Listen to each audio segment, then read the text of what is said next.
ఓం శ్రీ సచ్చిదానంద సద్గురు సాయినాథ్ మహారాజ్కి జై. మనం తెలిసి తెలియక చేసిన పాపాలన్నీ పోవడానికి బాబా మన దగ్గరికి భిక్షాటనకు వస్తున్నారు. కాబట్టి మనము ఎవరు ఏది అడిగినా కూడా ఉన్నంతలో హెల్ప్ చేయడమే మనం నేర్చుకోవాలి.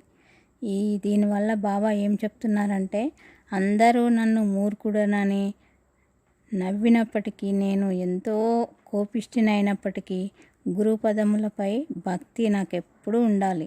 ఈ సంసార బంధంలో చిక్కుకోపోకుండా ఉండి ధైర్యం అనే కోట పగలకుండా ఉండాలి. దురాలోచనలు మనసులో కలగకుండా, ఈ ప్రపంచం మీద మనసు లేకుండా దృఢమైన విరక్తి కలగాలి.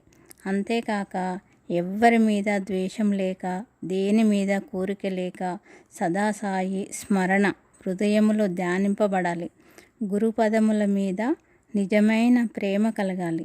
ఈ జగమంతా బాబానే కనిపించాలి.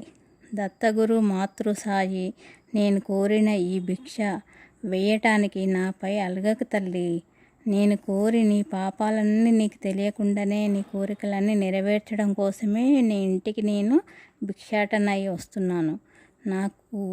నేను అడిగినది కోరికలు ఏవైనా సరే నెరవేర్చుకోవడానికి నేను అడిగిన భిక్ష వెయ్యాలి. నా మీద అలగకు బిడ్డ, నేను నీకున్నాను. ఎవ్వరు నిన్ను వదిలిపెట్టినా కూడా నేను మాత్రం వదిలిపెట్టను. నా బిడ్డలందరూ నాకు సమానమే. నిజమైన ప్రేమ నా మీద పెట్టు తల్లి. నన్ను ధ్యానించు, స్మరించు. నా పూజ చేయకపోయినా పర్వాలేదు, నీ నోట బాబా అని పిలిస్తే చాలు.